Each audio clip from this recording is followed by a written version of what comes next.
ഇനി മുതലെന്നും നമുക്ക് നമ്മുടെ ശീലങ്ങൾ മതി. ആദ്യത്തെ പിടി അച്ഛൻ്റെ കയ്യിൽ നിന്ന്.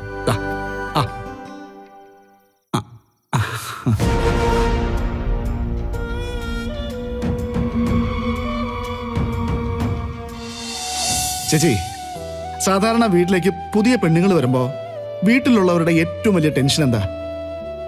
അതിപ്പോ ഈ വരുന്നവരെ അടുക്കളയിൽ കയറി കഴിഞ്ഞാൽ എന്താ ഉണ്ടാക്കുക, അതിന് രുചി ഉണ്ടാവൂ, കഴിക്കാൻ പറ്റൂ, ഇതൊക്കെയല്ലേ. എന്നതേ രണ്ടുപേരെയും നിർത്തിക്കൊണ്ട് പറയാ, അമ്മയും മോളും തമ്മിൽ മത്സരമാ കൈപ്പുണ്യത്തിന്റെ കാര്യത്തില്. അതുകൊണ്ട് നാളെ തുടങ്ങി ചേച്ചിക്ക് ഫുൾ റെസ്റ്റ്. അടുക്കള അവർക്കങ്ങ് വിട്ടുകൊടുത്തേക്കേ. ഞാൻ ചെയ്തോളാം അതൊക്കെ. മോളെ ഇതിൽ കൂട്ടണ്ട. മോൾക്കോ അച്ഛനും എന്തെങ്കിലുമൊക്കെ കാര്യം ഉണ്ടാവും. ചിരിക്കോ കളിക്കോ സംസാരിക്കോ. അങ്ങനെ അടുക്കള ആണുങ്ങൾക്ക് വിലക്കപ്പെട്ട സ്ഥലമൊന്നുമില്ലല്ലോ. താൻ അടുക്കളയിൽ എന്തെങ്കിലും ചെയ്തുകൊണ്ടിരിക്കുമ്പോ അവിടെ ഇരുന്ന് സംസാരിക്കാൻ ഞങ്ങൾക്ക് താല്പര്യമുണ്ട്. അങ്ങനെയാണെങ്കിൽ കുഴപ്പമില്ല. സത്യം പറഞ്ഞ സ്ത്രീകൾ അടുക്കളയിൽ കിടന്ന് കഷ്ടപ്പെടുമ്പോ ആണുങ്ങള് കൊറേയൊക്കെ സഹായിക്കേണ്ടതാ. നാളെ മുതൽ അടുക്കളയില് സാറിന് ഞാൻ ചില പണികളൊക്കെ ഏർപ്പാടാക്കുന്നുണ്ട്. പിന്നെന്താ, എനിക്കതൊക്കെ ഇഷ്ടാ. പക്ഷെ ചേച്ചി നേരെ മറിച്ച അടുക്കളയിലെ ഭാഗത്തും കാണും തലവട്ടം കണ്ട ഓടിക്കും. ഞാനൊരു പഴയ ആളാ.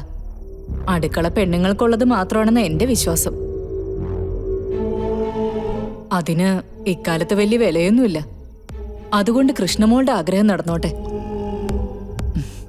ആ അനിയ, നാളെ നമ്മുടെ മൂലയിൽ നിൽക്കുന്ന ചെറിയ പൊളിമരം ഇല്ലേ, അതിൽ കയറാൻ ഏതെങ്കിലും ഒരു ചെക്കനെ വിളിക്കണം. പൊളി മുഴുവൻ പൊഴിഞ്ഞോണ്ടിരിക്കുക. ഓ, അതിനിപ്പം ആളെ വിളിച്ചാൽ കിട്ടണ്ടേ ചേച്ചി? ഏതൊരു ബംഗാളി ഉണ്ടെന്നാ പറയുന്നത്. അവനെ കിട്ടണമെന്നുണ്ടെങ്കിൽ ജോസിന്റെ കടയിൽ പേര് കൊടുത്തിട്ട് കാത്തിരിക്കണം. ഇവിടങ്ങളിപ്പം മരത്തിലൊക്കെ കയറുന്നത് അവനാണത്രേ. ഓ, കുറച്ച് പുളി പറിക്കാനാണോ നിങ്ങൾ ബംഗാളിയൊക്കെ അന്വേഷിച്ച് നടക്കുന്നത്? ഞാൻ പറിച്ചു തരാം. അതിന് മോള് പുളിമരത്തിൽ കയറുവോ? കൊള്ളാം. അവള് തെങ്ങില് വരെ കേറിട്ടുണ്ടറിയോ? ഇവള് ചെയ്യാത്ത വേലത്തരങ്ങളൊന്നുമില്ല. കായലില് കക്ക വാരുന്നവരുടെ കൂടെ പോകും. വഞ്ചി തുഴയാൻ പോയാ അവിടുത്തെ ആണുങ്ങളെക്കാളും മിടുക്കോടെ തുഴയും. ആ നാട്ടില് ഇവള് കേറാത്ത മരമില്ല. അപ്പൊ കയ്യിലിരിപ്പ് ഒരുപാടുണ്ട്. അത് പിന്നെ ഉണ്ടാവില്ലേ? ഈ നാട്ടിൽ അനിയൻ സാറിനെ കുറിച്ച് ചോദിച്ചാ ആളുകൾ എന്തൊക്കെയാ പറയാ? അവിടെ അനിയൻ സാറുണ്ട്, ഇവിടെ അനിയൻ സാറുണ്ട്. അനിയൻ സാറ് ചെയ്യാത്തതായിട്ട് ഒന്നുമില്ല. അപ്പൊ പിന്നെ ആ രക്തത്തിൽ ജനിച്ച എനിക്ക് കുറച്ചൊക്കെ ആ സ്വഭാവം കിട്ടാതിരിക്കോ? ഉണ്ടാവണമല്ലോ. മോളെ അങ്ങോട്ടിരിക്ക.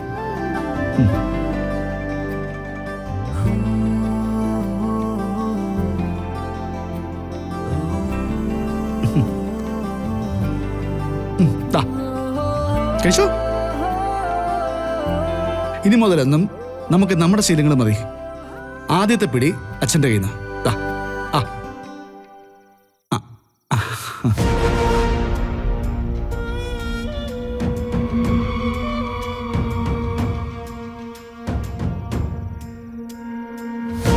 ചേച്ചി, സത്യം പറയേ, ഇപ്പോഴല്ലേ നമ്മുടെ വീട്ടില് ഐശ്വര്യവും സന്തോഷമൊക്കെ വന്നു കയറിയത്?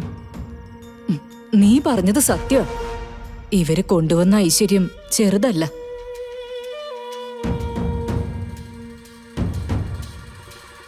ഒക്കെ ദൈവത്തിന്റെ തീരുമാനങ്ങളാ.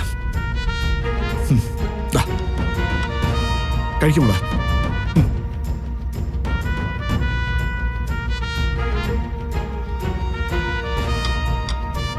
കഴിച്ചോ?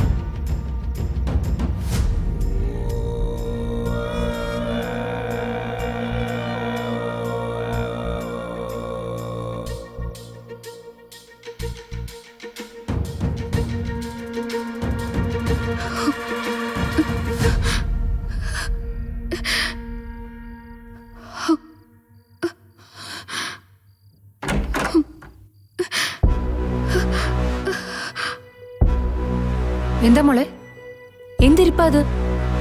എനിക്ക് വല്ലാതെ പേടിയാവുന്നു മമ്മി. ഇരട്ടിന്ന് എന്തൊക്കെയോ എഴഞ്ഞു വരുന്നത് പോലെ. എന്തൊക്കെയോ മന്ത്രങ്ങളും ഈ പാമ്പിന്റെ ചീറ്റിലൊക്കെ കേൾക്കുന്നു.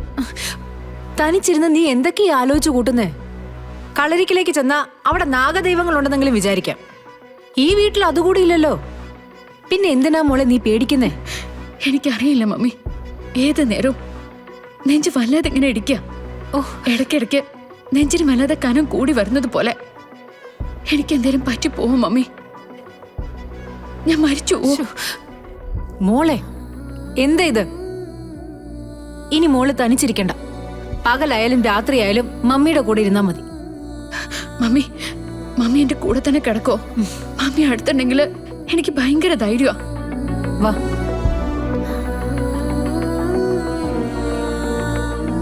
മോളുടെ ജീവിതത്തില് സന്തോഷമുള്ള എത്രയോ നാളുകൾ ഉണ്ടായിട്ടുണ്ട്.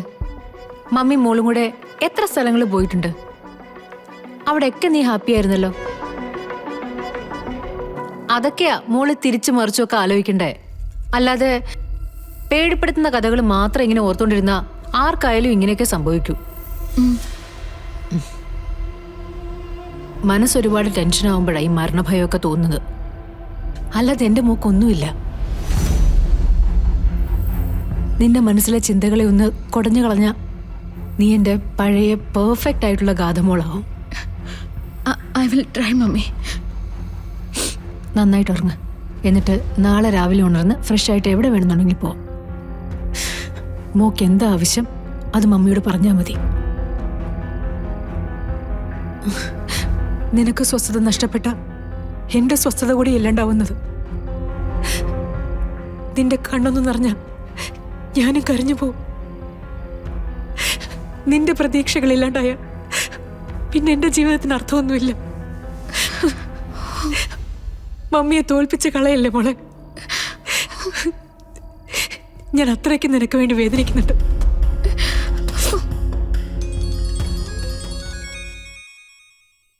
Hello, Dubai മാമനല്ലേ?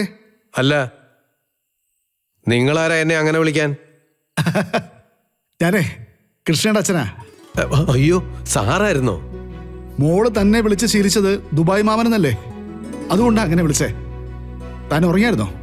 ഞാൻ ശല്യായോ? ഏയ്, ഞാൻ ഈ ലോട്ടറി ടിക്കറ്റ് ഒക്കെ എടുത്ത് നോക്കിക്കൊണ്ടിരിക്കുകയായിരുന്നു. ചില ദിവസം അങ്ങനെയാ, കിടന്ന ഉറക്കം കിട്ടത്തില്ല. അന്നേരം ഞാൻ ആരെയും ശല്യപ്പെടുത്തണ്ടല്ലോ എന്ന് കരുതി ഇങ്ങ് എണീറ്റ് പോരും. അതെന്താടോ തനിക്ക് ഉറക്കം കിട്ടാത്തൊരവസ്ഥ? അതിനെപ്പറ്റി ഒന്നും ഞാൻ ആലോചിക്കാറില്ല സാറേ. ഉറക്കം വന്നാൽ കിടന്നുറങ്ങും, അല്ലെങ്കിൽ എണീറ്റ് നടക്കും. അതൊക്കെ അത്ര തന്നെ. പക്ഷേ ഇപ്പൊ സത്യം പറഞ്ഞാലേ, കൃഷ്ണമോളുടെയും തങ്കത്തിന്റെയും ഭാഗ്യത്തെക്കുറിച്ചാ ഇപ്പൊ മുഴുവൻ സഭയും ഞാൻ ചിന്തിക്കുന്നത്. നിത്യേന ഇന്നാണ് കോടികൾ എന്ന് പറഞ്ഞ് ഞാൻ ടിക്കറ്റ് വിൽക്കുമെങ്കിലും എല്ലാ ഭാഗ്യങ്ങളും ഒത്തുവന്ന് ഒരു ബമ്പർ അടിക്കുന്നത് സത്യത്തിൽ കൃഷ്ണമോളുടെ ജീവിതത്തിലാണ് ഞാൻ കണ്ടത്. സാറിന്റെ മകളാണ് കൃഷ്ണയെന്ന് അറിഞ്ഞപ്പോ എന്റെ പൊന്നു സാറേ, ഞാൻ മനസ്സിൽ ഒരുപാട് കരഞ്ഞു. ഉള്ളിൽ മാത്രമല്ല, താൻ പുറത്തും കരഞ്ഞു അല്ലേ? അതങ്ങനെയാ സാറേ. സാറിന്റെ മോൾക്കൊരു പ്രത്യേകതയുണ്ട്. അവളോട് ഒരു 5 മിനിറ്റ് സംസാരിച്ചു കഴിഞ്ഞാലേ പിന്നെ വിട്ടുപോകാൻ തോന്നില്ല. ഇവിടെ എനിക്കും സുനന്ദയ്ക്കും മോക്കും ഒക്കെ ഏറ്റവും ഇഷ്ടപ്പെട്ട ബന്ധു ആരാണെന്ന് ചോദിച്ചാ അത് കൃഷ്ണയും തങ്കവുമാ. ഗോപാല, അവരുടെ ജീവിതകഥയിൽ ഏറ്റവും കൂടിയ മാറ്റങ്ങൾക്ക് കാരണമാക്കിയതും ഒരുപക്ഷെ ഞാൻ കണ്ടുമുട്ടിയതിന് കാരണമായതും താനാ.